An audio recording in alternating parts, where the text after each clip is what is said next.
Bismillahirrahmanirrahim. Assalamualaikum warahmatullahi wabarakatuh. Apa kabar semuanya?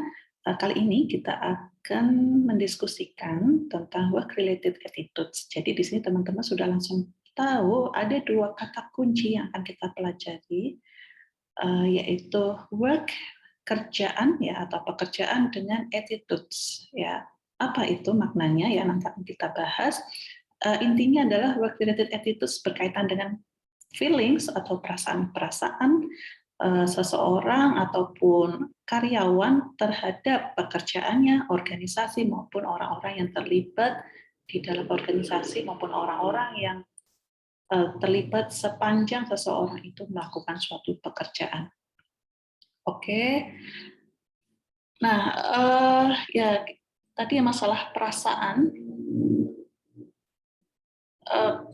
Dalam bekerja itu diperlukan sikap-sikap tertentu ya, yang seyogianya dengan sikap yang tepat seseorang diharapkan ya nantinya dapat menindaklanjuti pekerjaan dengan perilaku yang tepat pula ya. Jadi terdapat dua kata yang sudah kita sebutkan tadi, sikap attitude dan work yang dimaknai kerja. Jadi apa pengertiannya di sini ya? Jadi attitude itu adalah serangkaian perasaan ya, atau kumpulan perasaan-perasaan, feelings maupun beliefs, keyakinan dan juga kecenderungan dalam berperilaku yang relatif stabil terhadap objek-objek tertentu, ya bisa terhadap orang-orang, institusi, benda, ataukah terhadap lingkungan kerjanya, ya. Nah, dengan begitu teman-teman sudah langsung bisa menebak work-related attitudes ya, berarti ya sikap-sikap yang nantinya akan coba kita kaitkan sepanjang seseorang itu bekerja, ya, baik itu terhadap pekerjaannya dengan lingkungan pekerjaannya dan seterusnya. Nah, jadi ada beberapa contoh dari sikap-sikap dalam bekerja ya. Di antaranya adalah job satisfaction, kepuasan terhadap pekerjaan, seberapa kita pastinya sebagai seorang karyawan itu mempunyai harapan ya terhadap pekerjaannya. Nah, lalu nanti realitasnya seperti apa? Ya, apakah jadi kenyataannya itu melebihi dari ekspektasinya atau justru sebaliknya? Ya, itu sikap. Kemudian bagaimana sikap kita terhadap atasan kita? Ya, lalu ada komitmen organisasi dan ya bagaimana sikap-sikap kita nantinya terhadap tempat kerja, alat-alat kerja dan seterusnya. Oke. Nah, ternyata attitude itu mempunyai beberapa komponen, ya. Yang tadi serangkaian atau kumpulan sikap-sikap tadi itu yang sifatnya stabil itu juga ada komponen bagaimana kita mengenali sikap ini. Yang pertama adalah kognitif, evaluatif, dan behavior. Ya. Kognitif ini adalah segala sesuatu yang kita yakini tentang sesuatu itu ya sebagai objek. Ya, apakah kita sudah ada keyakinan bahwa itu ada suatu hal yang benar, suatu hal yang buruk, ya, salah, betul, ya, ideal atau tidak ideal. Ya. Itu menjadi satu keyakinan kita, ya, disebut kognitif. Kemudian dari apa yang kita lihat pada suatu objek tertentu, yang kita yakini tentang objek tertentu, itu kemudian kita evaluasi. Ya. Jadi evaluasi ini berkaitan dengan preferensi kita. Kita suka liking or disliking terhadap objek tertentu. Bagaimana perasaan kita itu kita evaluasi. Kemudian tahap berikutnya adalah behavior, adalah tentang bagaimana kita sudah mengestimasi kira-kira kita nanti akan berperilaku seperti apa. Jadi sudah seperti kayak ancang-ancang gitu ya.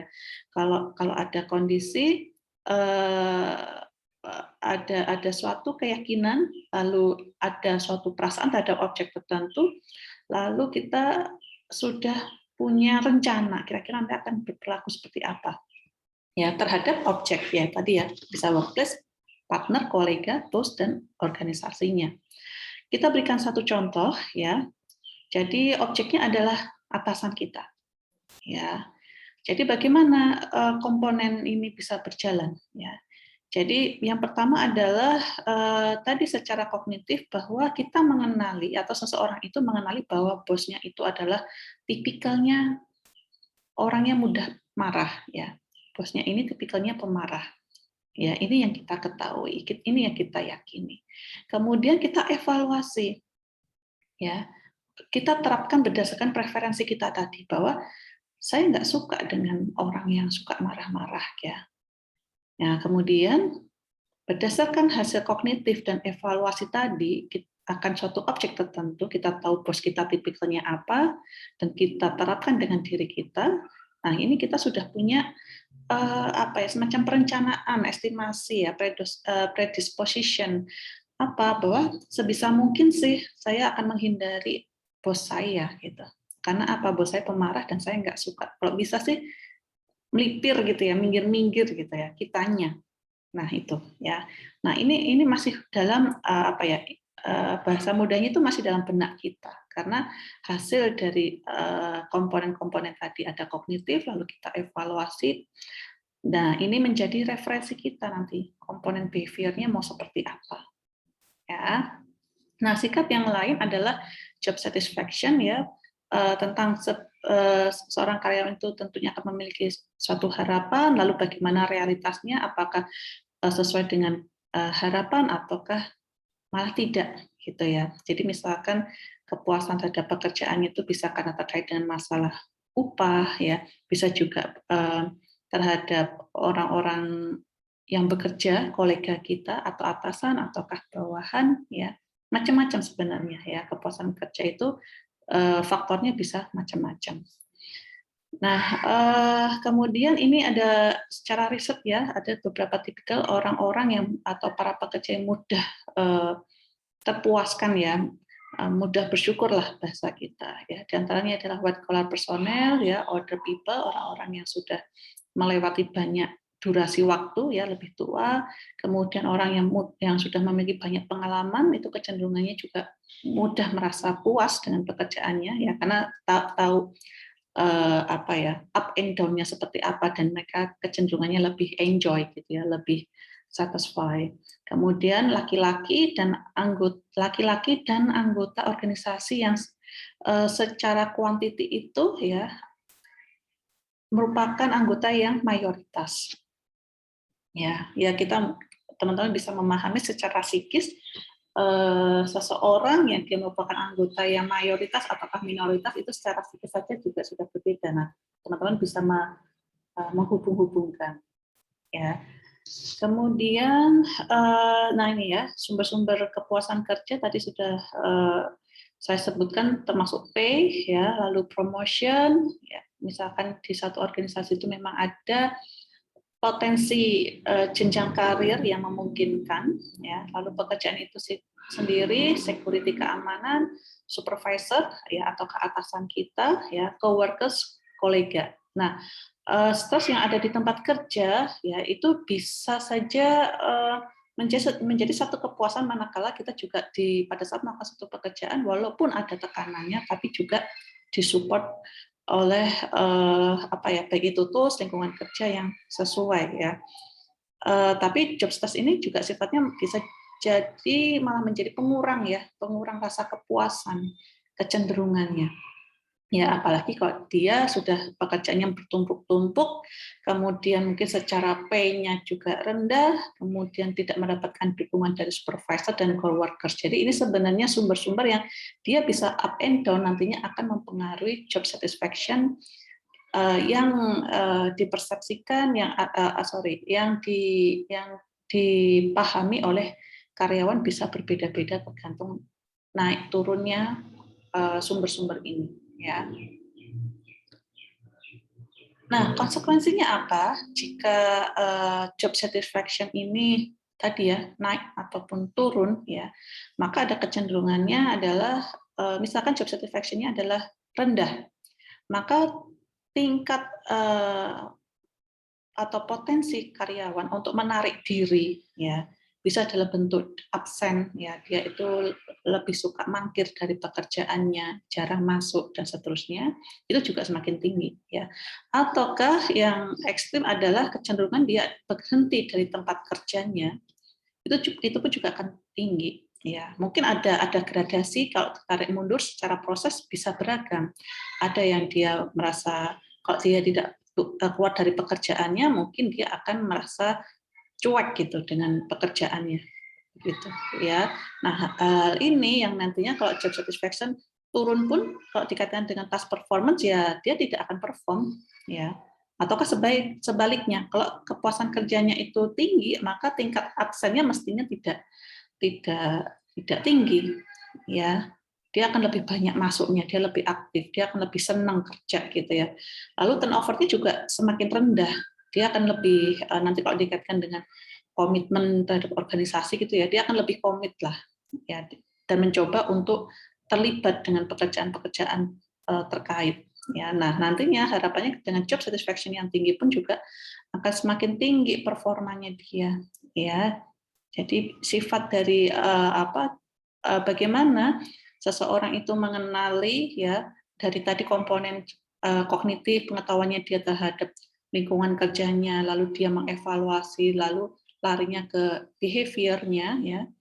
Nah, bisa bermacam-macam tergantung tadi seberapa baik buruknya dia memahami atau dia memahami baik buruknya kondisi-kondisi yang ada di sekitar dia. Ya, bagaimana upaya untuk bisa mempromosikan atau menggaungkan bahwa kepuasan kerja di suatu organisasi itu bagus ya, yang bisa dirasakan oleh karyawan adalah ini ya, make job fun ya, buat pekerjaan semenarik mungkin, lalu bayarlah orang-orang dengan adil ya. Ini kan asumsinya job satisfaction-nya semakin high ya. Kemudian, nah jangan lupa untuk menyesuaikan orang-orang dengan antara ketertarikannya ataukah terkait dengan skill-nya dengan pekerjaannya ya. Mau sehebat apapun ya para karyawan itu, tapi manakala dia penempatannya tidak fit ya atau tidak match, nah itu tentu juga sedikit banyak akan mengurangi kepuasan dia dalam bekerja. Ya, karena apa? Karena orang kan punya latar belakang disiplin ilmu ya, dia bisanya apa gitu ya. Dan dia bagus dalam hal keilmuannya, tapi manakala dia tidak ditempatkan pada pekerjaan yang tepat, nah itu akan menjadi masalah. Kemudian ya hindari hal-hal yang nanti menjemukan ya, pekerjaan-pekerjaan yang berulang-ulang, maka ada satu upaya misalkan apa? Ada agenda-agenda tertentu, misalkan family catering, atau membuat lingkungan kerja itu ya secara kantor, tata letak itu bisa dibuat semenarik mungkin biar tidak boring gitu ya, biar nggak bosen. Lalu kalaupun ada pekerjaan yang repetitif ya ada kalanya dilakukan rotasi ya. Kemudian ya be open, terbuka, lalu jujur terhadap kondisi perusahaan dari aspek finansial. Saya rasa ini juga menjadi satu, apalagi ini kondisi pandemi ya, menjadi kondisi pandemi yang pasti saya lihat hampir semua perusahaan memang dari usaha kecil menengah hingga yang besar juga mengalami kemunduran ya. Nah, manakala perusahaan itu mencoba untuk terbuka dan jujur dengan kondisinya, besar kemungkinan bahwa sebenarnya karyawan itu pun juga akan merasa bisa memahami kondisi yang ada ya. Kan apalagi ini kondisinya kan mengglobal ya, menyeluruh, hampir semua lini merasakan, sehingga dengan adanya keterbukaan dan kejujuran dari kondisi yang ada, itu setidaknya bisa menjaga karyawan untuk merasakan puas dengan pekerjaannya ya. Mungkin secara finansial, secara hitung-hitungan ada pengurangan, iya, hal itu pasti akan mereka rasakan. Tapi dengan apa ya, kita mungkin ada satu kesempatan untuk membangun bagaimana cara mereka mengevaluasi ya. Evaluasi tadi menjadi satu bagian, setelah kognitif adalah evaluasi ya. Evaluasi bahwa mungkin bahwa ini gaji saya dikurangi nih karena ada kondisi pandemi. Tapi ada satu potensi bahwa evaluasi itu bahan evaluasinya juga bertambah. Apa? Oh iya, karena ini pandemi. Oh ya, karena kondisi yang lainnya juga sedang terpuruk. Nah, kemudian nanti behavior-nya ya, komponen berikutnya pun juga akan mengalami apa ya, perubahan ya. Jadi misalkan ini kondisinya perusahaannya keuangannya nggak bagus, lalu kita mengevaluasi, saya nggak suka kondisi kayak gini nggak dengan ketidakpastian. Nah, umumnya adalah behavior-nya, predisposition-nya adalah saya akan keluar dari perusahaan ini. Nah, tapi karena ada tadi dievaluasi tadi juga ada tambahan beberapa informasi atau bahan-bahan yang menjadi bahan evaluasi dia, maka behaviornya nanti juga akan berbeda gitu. Ya. Oke, kemudian spend time, habiskan waktu dengan para pekerja yang baik. Dengan pekerja yang baik itu juga ada upaya-upaya untuk mendevelop karir mereka sehingga challenge atau rasa tertantang itu pun juga memiliki pengaruh terhadap kepuasan kerja. Ya, kemudian kalaupun tugas-tugas yang ada dirasa tadi ya rutin, kemudian berat dan dirasakan benar-benar membebani, maka coba untuk diatur manageable chunks. Maksudnya adalah coba dipecah-pecah, bisa berbagi dengan rekan kerjanya, ataukah bisa juga diatur secara timeline-nya ya. Ini sehingga karyawan pun juga bisa melakukan skala prioritas untuk saat-saat tertentu.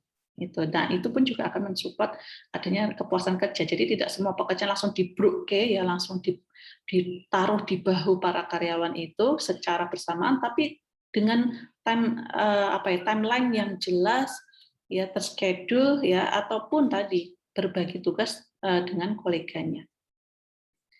Ya, kemudian ya ini ya masalah ini terkait dengan pay people fairly juga, bayarlah orang memang sesuai dengan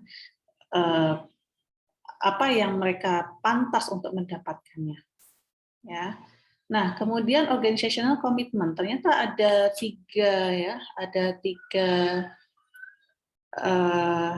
bagian ya, tiga sifat dari komitmen organisasi. Diantaranya tiga ini adalah continuous commitment, ya, affective commitment, dan normative commitment. Nah, jadi sejauh mana seseorang itu ya atau individu ini mengidentifikasi dan terlibat dengan organisasinya, yang nantinya setelah dia identifikasi ada opsi-opsi bahwa dia mau bertahan atau tidak ya, atau akan meninggalkan organisasinya ya. Jadi komitmen organisasi juga bisa sifatnya bisa tinggi ataukah komitmennya rendah. Ya, kalau untuk komitmen afektif adalah seberapa jauh keinginan seseorang itu untuk dapat bekerja pada satu organisasi karena dia memang setuju, dia memang sejalan dengan tujuan maupun nilai-nilai yang mendasari organisasinya. Itu afektif komitmen. Lalu kalau untuk continuous komitmen adalah komitmen seberapa jauh ya komitmen yang dimiliki oleh seseorang itu untuk apakah dia akan terus bekerja dengan suatu organisasi ya, ataukah tidak tadi ya. Maka continuous itu keberlanjutan. Jadi nanti opsinya adalah antara saya akan tetap continue, tetap lanjut, atau saya tadi mau turnover, mau quitting the job, mau keluar dari pekerjaan atau organisasi terkait. Kemudian normatif komitmen adalah komitmen terkait seberapa kuat keinginan seseorang untuk terus bekerja terhadap organisasinya, karena ya normatif itu kan secara norma dia merasa punya kewajiban untuk tetap berada di organisasi ini. Ya, jadi masing-masing organisasi ada penguatan, biasanya ada kecenderungan ya seseorang itu kan seringkali dihadapkan pada kondisi-kondisi posisi yang mungkin kurang menyenangkan, bisa jadi ya bahwa di satu sisi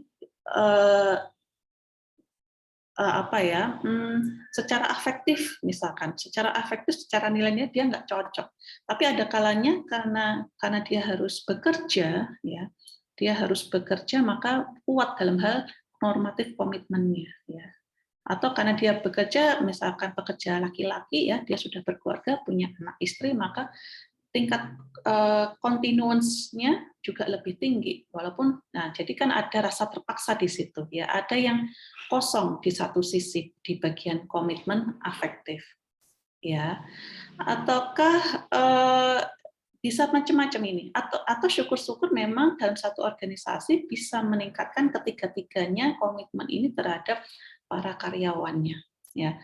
Nah, kenapa sih komitmen itu penting ya? Karena tadi ya ada masalah keberlanjutan, ada masalah kesejalanan antara personal maupun organisasi, kemudian adanya normatif, ada keharusan, entah itu keharusan bisa berasal dari personilnya ataukah karena dia memang ada rasa tanggung jawab terhadap organisasinya. Ya, karena di sini ya, dengan organisasi mendapatkan karyawan yang komit, maka potensi perusahaan untuk kehilangan karyawannya semakin terminimalisir. Ya, semakin berkurang potensi untuk kehilangan karyawan-karyawan, apalagi karyawan yang memang yang best worker atau orang-orang yang punya talenta tertentu. Karena apa? Karena untuk mendapatkan orang yang sama ataukah punya kelebihan yang lebih dari karyawan yang sudah ada pun juga sesuatu hal yang agak sulit gitu ya. Agak sulit. Belum lagi kalaupun dapat adalah ada proses-proses lain yang misalkan pada saat perusahaan melakukan rekrutmen, seleksi, perusahaan harus melakukan semacam ospek ya, pengenalan ya, reorientasi terhadap karyawan baru ini itu akan membutuhkan waktu dan juga dari sisi finansial juga harus keluar gitu ya, harus mengeluarkan sekian dana begitu. Kemudian dengan memiliki karyawan yang komitmen, ya, maka di situ akan muncul keinginan untuk berkorban bagi organisasinya. Berkorban bisa dalam banyak hal, yaitu berkorban waktu, ya, berkorban perhatian, bahkan bisa jadi dalam waktu tertentu ya, bahkan di waktu weekend misalkan. Ya, di mana dia harus bersama keluarganya, tapi karena ini ada rasa tanggung jawab misalkan, ada rasa tanggung jawab dan ini harus selesai pada minggu ini juga, maka di hari Sabtu Minggu dia akan berkorban misalkan lembur gitu ya, lembur untuk menyelesaikan pekerjaan yang jangan sampai tertunda gitu. Ya, lalu bagaimana upaya untuk mengembangkan komitmen? Ya, jadi sama halnya dengan proses upaya meningkatkan job satisfaction adalah ya ini buatlah pekerjaan-pekerjaan itu memang interesting, menarik dan memberikan orang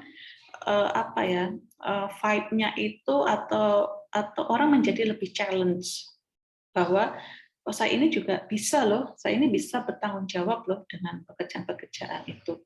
Ya, kemudian ya dikaitkan antara tujuan atau nilai-nilai company memang seyogyanya sejalan juga ya dengan employee-nya ya.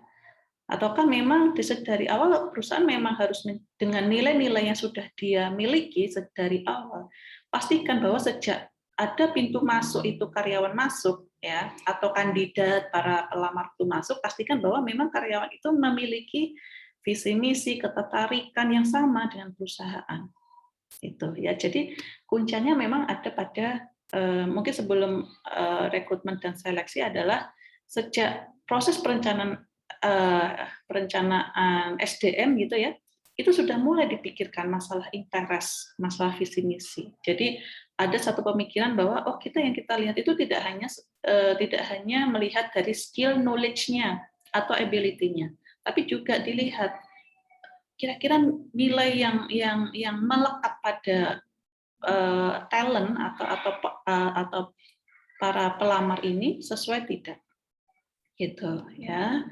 Kemudian ini ya, yang saya jelaskan tadi ada di level ketiga, yang bagian ketiga ini, pastikan melakukan rekrutmen yang memang secara nilai sama atau mendekati, gitu ya. Oke, kemudian listen to your employee sudah pasti ya, karena baik buruknya yang mereka persepsikan ya, yang mereka yakini terhadap kondisi yang ada, bisa jadi cara mereka mengevaluasi bagaimana apa yang mereka pahami bisa jadi bukan itu yang sebenarnya ya, tapi ada satu kesempatan perusahaan atau manajemen mendengarkan apa yang ada di benak employee ya, maka di situ pun juga akan ada potensi untuk melakukan feedback ataukah memberikan informasi yang sebenarnya seperti apa sih kondisi organisasi gitu ya. Oke, sikap-sikap yang lain ya adalah ini ada prejudice, ada discrimination. Apa bedanya? Ya, prejudice itu dalam bahasa kita adalah prasangka.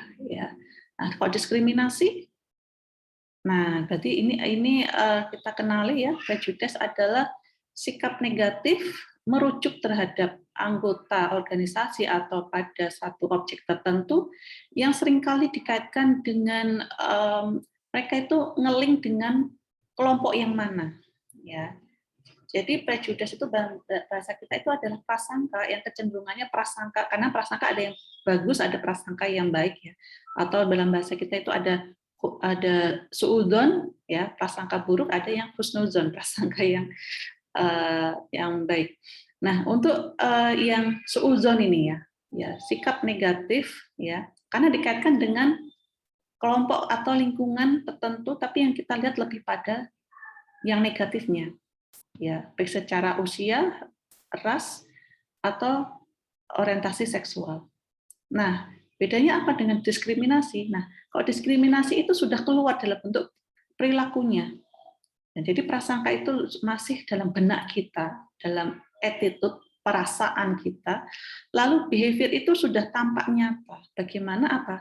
To act, ya, bagaimana untuk mentreatment seseorang, karena kita sudah punya bahan evaluasi tadi ya, dari kognitif, lalu kita evaluasi ya, misalkan apa, misalkan apa ya, misalkan untuk ras di Amerika pada zaman dulu ya, pada zaman dulu itu menganggap bahwa orang mohon maaf ya, orang dengan kulit hitam ya, yang negro dan seterusnya itu kecenderungannya dinilai negatif ya. Kemudian walaupun di hadapannya, lalu di hadapannya adalah karyawan yang berkulit hitam, walaupun dia itu pinternya mau seperti apa, tapi prasangkanya ini masih melekat. Ya, dia masih punya perasaan yang tidak, katakanlah preferensinya itu nggak suka gitu ya. Nah, lalu apa akan muncul pada perilakunya yang sifatnya diskriminatif. Ya, walaupun beliau ini yang tadi ya karyawannya itu dengan kaitannya rasnya itu adalah kulit hitam, sedangkan di situ mungkin mayoritas adalah kulit putih. Sepinter apapun karyawan tersebut, diskriminasi ini tetap akan muncul, gitu. Ya. Nah, kalau sekarang bagaimana ya? Sekarang kondisinya saya rasa orang lebih aware dan lebih respect gitu ya, walaupun dengan warna kulit apapun itu.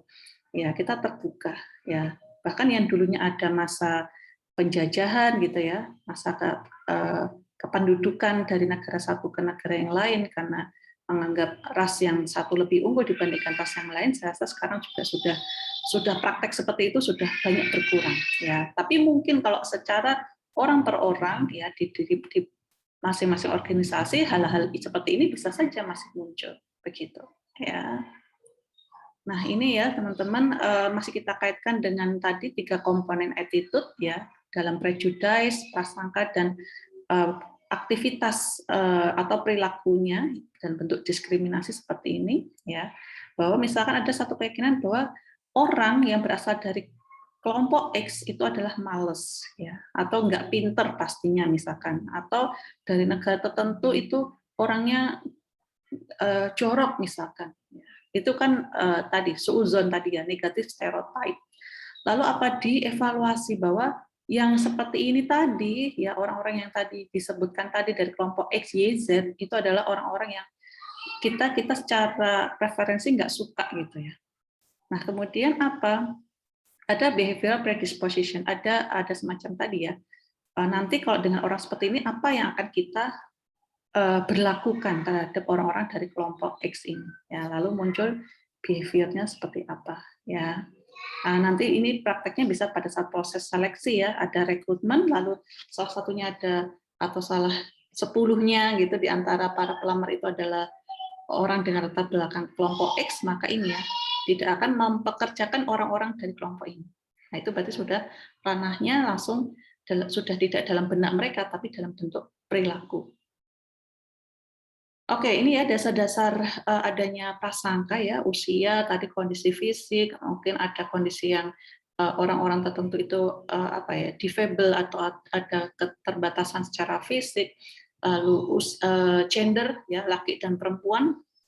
Pada masa dulu perempuan dianggap lebih rendah dibandingkan laki-laki, ya, menimbulkan prasangka.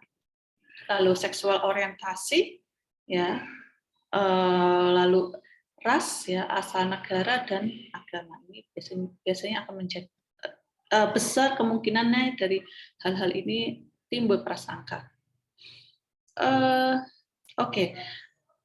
Maka karena tadi ya asal muasalnya adalah hal-hal ini, faktor-faktor yang bisa jadi berbeda-beda ya atau terjadi diversitas. Lalu bagaimana untuk mengantisipasinya, untuk mengovercome the diversity? Jadi ada proses afirmatif ya, afirmatif action plan ya, yang mana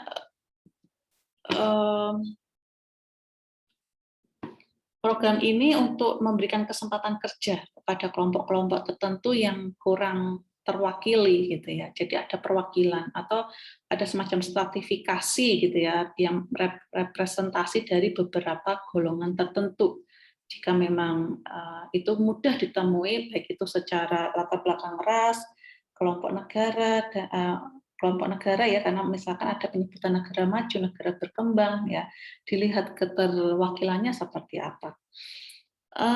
Kemudian program pengelolaan diversitas ini, ya, jadi ada upaya-upaya untuk memberikan penyadaran, gitu ya, awareness, penyadaran, baik melalui proses training atau setiap saat ada meeting gitu ya, ada briefing gitu, senantiasa disampaikan bahwa organisasi ini mau tidak mau memang kita terdiri dari beberapa orang dengan latar belakang yang berbeda, so please kita harus bisa bekerja sama ya, terlepas dengan berbagai macam perbedaan, tapi kita punya satu tujuan apa misalkan ya, tujuan bagi organisasi ini adalah apa ya, atau tugas misalkan proyek ini intinya harus jadi dengan kondisi yang baik gitu ya, endingnya harus bagus. Nah itu adanya kesadaran ya dengan berbagai kesempatan momen-momen penyadaran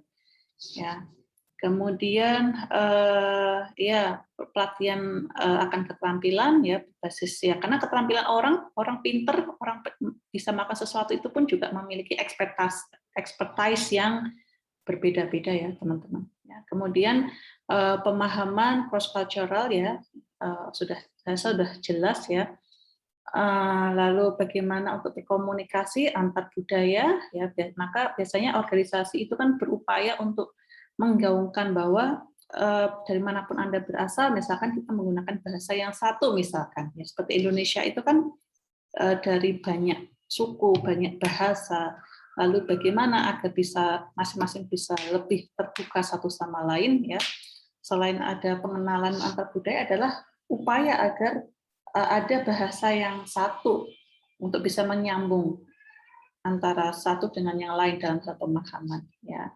Lalu memfasilitasi skill-skill yang ada, lalu adanya program yang terkait dengan masalah fleksibilitas dan bagaimana untuk bisa beradaptasi gitu ya. Misalkan kalau untuk pengelolaan SDM secara internasional itu besar kemungkinan karyawan-karyawan tertentu harus bekerja di luar negaranya sendiri, sehingga dia harus mendapatkan program bagaimana agar dia bisa adaptif terhadap lingkungan barunya. Oke, saya rasa itu saja materi kita pada kali ini. Semoga bermanfaat. Wabillahi taufiq wal hidayah. Wassalamualaikum warahmatullahi wabarakatuh.